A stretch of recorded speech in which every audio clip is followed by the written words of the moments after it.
ముందు ఇంజనీరింగ్ కాలేజ్లో లెక్చరర్గా 22 years వర్క్ చేశాను.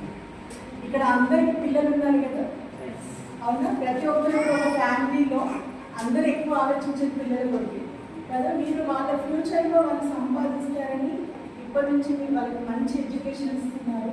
కానీ ఇందాక మీరు మధు సార్ చెప్పారు కదా, కొంత అంటే ఇయర్లో కొంత అంటే కొన్ని లక్షల మంది స్టూడెంట్స్ పాస్ అవుతున్నారు, కానీ బయట వాళ్ళకి జాబ్లు ఉన్నాయా?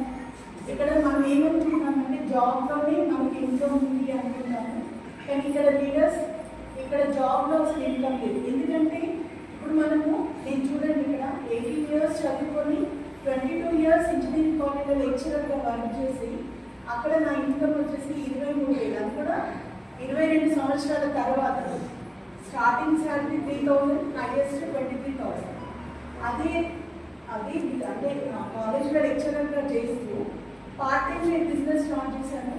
అది 3 yearsలో మా ఇన్కమ్ 50,000 అయింది.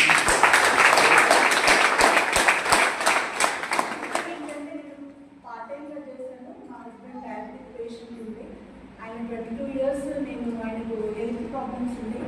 ఒకసారి ఆలోచించండి, హెల్త్ ప్రాబ్లమ్స్ ఉంటే ఒక వ్యక్తి హాస్పిటల్లో ఎన్ని లక్షలు కట్టాలి, అవునా?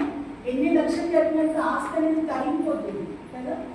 అలానే మా హస్బెండ్కి డయాలసిస్తో నేను చనిపోయడం జరిగింది 5 months బ్యాక్, ఓకేనా? కానీ ఇక్కడ చూడండి, ఒక హస్బెండ్ చనిపోయిన ఒక మహిళకు ఇంత పెద్ద వెస్టీజ్ ఫ్యామిలీ ఉంది. ఇక్కడ మా అబ్బాయి ఉన్నారు.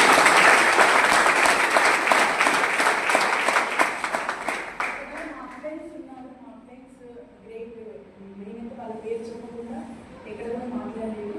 అండ్ మాకు రాజేంద్ర సార్ అండ్ మంగళ madam, Narayana sir and Lakshmi sir madam, and మాకు భాస్కర్ వెంకటేశ్వర సార్ అండ్ శ్రీదేవి. ఈ ముగ్గురు కనుక నాకు 3 years బ్యాక్ ఈ అవకాశం చూపెట్టకపోతే నేను అదే జాబ్ చేసుకుంటూ ఉండేదాన్ని. అండ్ ఇంకొక మెసేజ్ ఇవ్వడానికి నేను చెప్తున్నాను.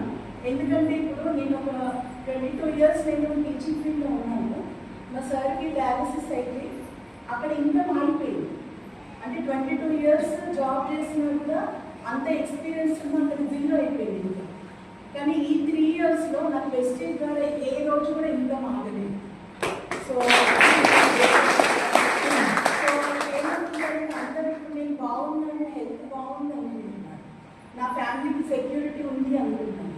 కానీ ఒకరోజు మీ వైఫ్కి అలాంటి పరిస్థితి వచ్చింది అనుకోండి, ఆ వైఫ్కి సెక్యూరిటీ ఇవ్వాలంటే మాత్రం ఖచ్చితంగా బిజినెస్ చేయండి.